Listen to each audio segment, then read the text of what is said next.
Oh, well done from Vekic to get to that ball. What happens when a 20-year-old from the Philippines walks onto the Indian Wells Stadium court to face the world number 3? You'd expect a respectful defeat, maybe a spirited effort, right? Wrong. Alexandra Eala just served notice to the entire women's tennis tour, and Elena Rybakina still trying to figure out what hit her. Stick around, because we're breaking down the tactical masterclass that sent shockwaves through tennis paradise and left an entire nation screaming at their screens. Quick favor, if you're loving this tennis chaos, hit that subscribe button. Over 95% of you are watching without subscribing. It's free, takes 2 seconds, and helps us bring you more epic match breakdowns. Did you click it? Awesome. Now back to the battlefield.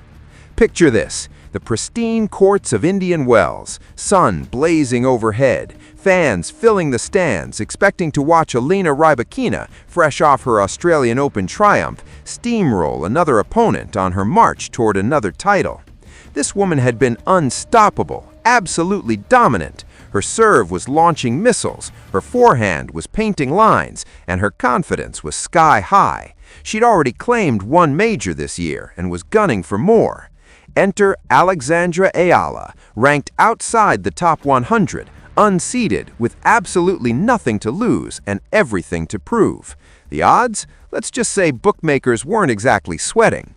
But here's the thing about tennis. Rankings mean nothing when the first ball is struck. And from the moment Eala stepped onto that court, you could see something different in her eyes. Not fear, not intimidation, pure focus. The kind of focus that says, I didn't travel halfway around the world to take a selfie and go home. She came to win, and the crowd was about to witness something special. The match starts, and Rybakina does exactly what everyone expected. Boom, ace. Boom, another rocket down the tee. She's holding serve like it's a formality, breaking Eala early, and you can almost hear the tennis world collectively shrugging. Here we go again, another routine victory for a top player. Eala drops the first set 6-3, and the narrative seems written. The Filipina star gave it a shot, showed some nice moments, but class prevailed. Match over and straight sets. Everyone goes home.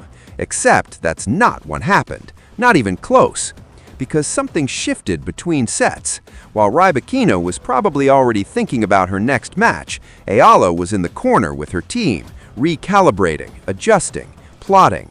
She'd seen enough in that first set to know exactly what needed to change. Rybakina's power? Undeniable. But power without precision is just noise, and Eala had found the frequency. She noticed Rybakina wasn't moving as freely as her shots suggested.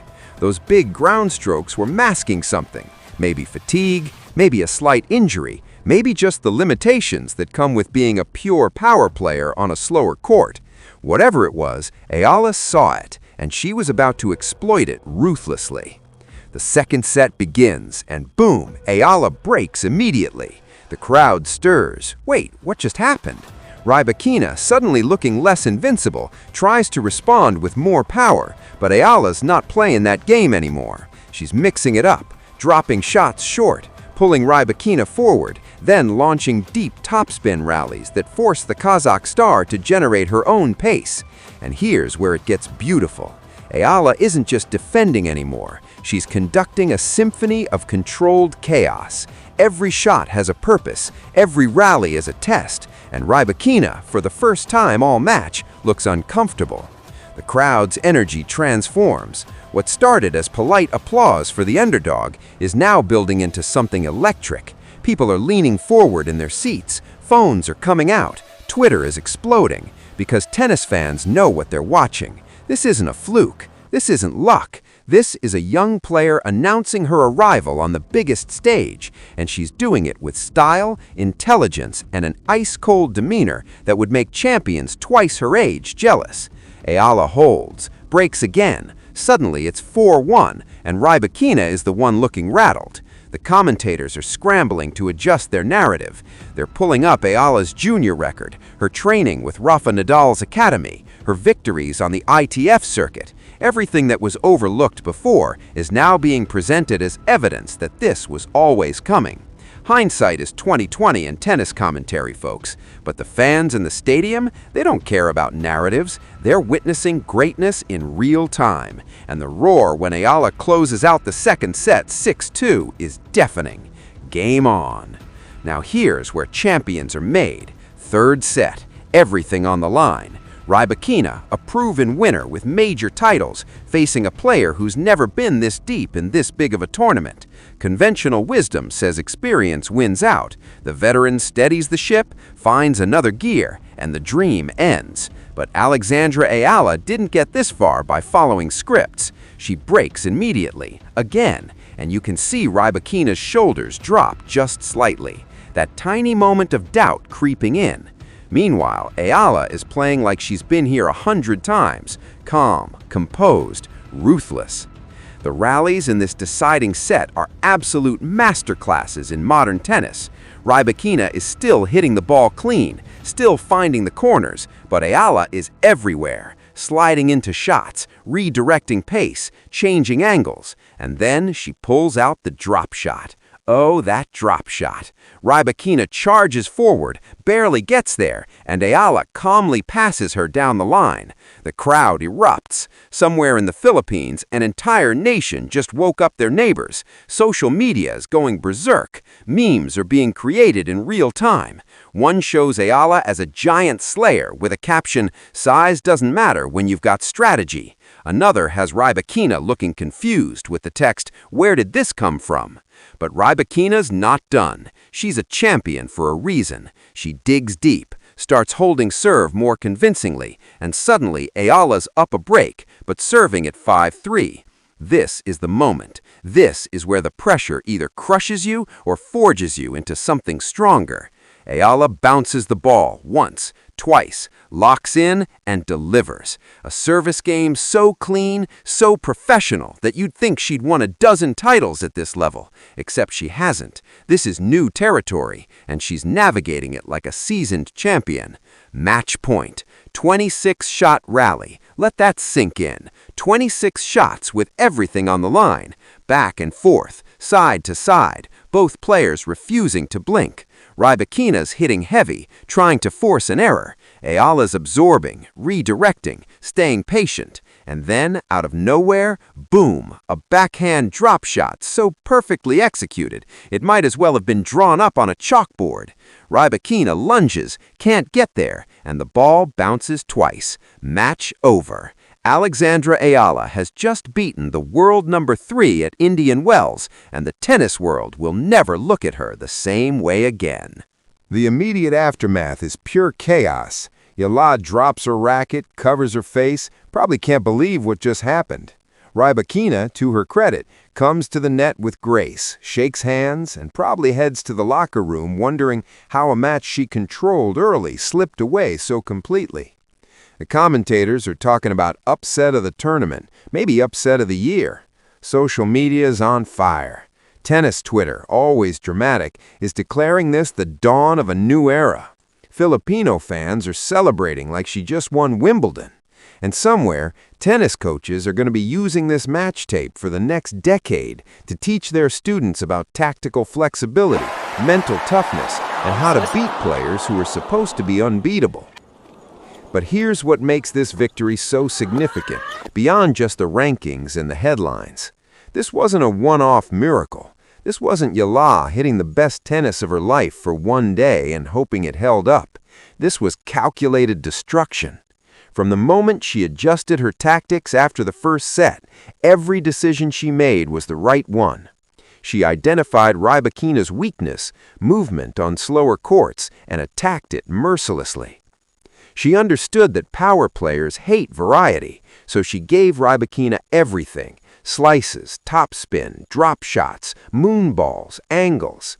She turned the match into a puzzle that Rybakina couldn't solve fast enough. And the mental side? Forget about it. 20 years old, facing a top 3 player, in a tournament she wasn't even seeded in, and she played the big points like a veteran champion. No panic, no wild swinging. Just disciplined, aggressive tennis that forced Rybakina into errors and eventually into submission. That's not luck. That's not a hot day. That's a player who belongs at this level and just announced it to everyone watching. The implications ripple out far beyond this one match. For Elena Rybakina, this is a wake-up call.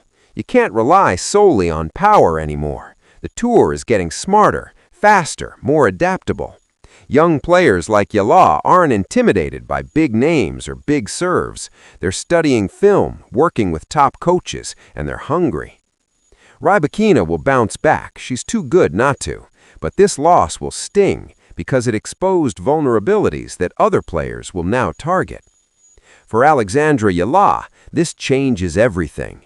She's no longer just a promising prospect from the Philippines. She's no longer just another young player trying to break through. She's a legitimate threat, a player who can beat top-ranked opponents on the biggest stages. Sponsors will be calling, tournament directors will be watching her schedule, and most importantly, other players will be preparing differently when they see her name in the draw. That's the real victory here, the psychological shift from underdog to contender. And for women's tennis as a whole, this is exactly what the sport needs. Unpredictability, drama, new stars emerging and challenging the established order. The beauty of tennis is that on any given day, if you play smart, stay mentally tough, and execute your game plan, you can beat anyone. Rankings are just numbers. Reputation is just noise. When that first serve goes in play, it's just two players, one ball, and a court. And today, the player who wanted it more, who played smarter, who believed harder, walked away with the victory. So what's next for Alexandra Eala? Well, if this match is any indication, the sky's the limit. She's got the game to compete with anyone. She's got the mentality to win big matches. And most importantly, she's got nothing to lose and everything to gain. That's a dangerous combination in tennis. Players who feel like they're playing with house money are the ones who pull off the impossible. As for Elena Rybakina, don't count her out. Champions respond to losses like this. They analyze, adjust, and come back stronger. This might be the best thing that could have happened to her before the bigger tournaments later this year. Better to learn these lessons now than at Roland Garros or Wimbledon. In the end, this match at Indian Wells will be remembered as the moment Alexandra Eala arrived, not as a prospect, not as a player with potential, but as a bona fide contender who can hang with and beat the absolute best in the world. From Manila to Indian Wells, from unranked to giant slayer, this is the story tennis fans live for. The underdog who wasn't really an underdog. The upset that wasn't really an upset. Just a young player seizing her moment and refusing to let it go. And trust us, this is only the beginning.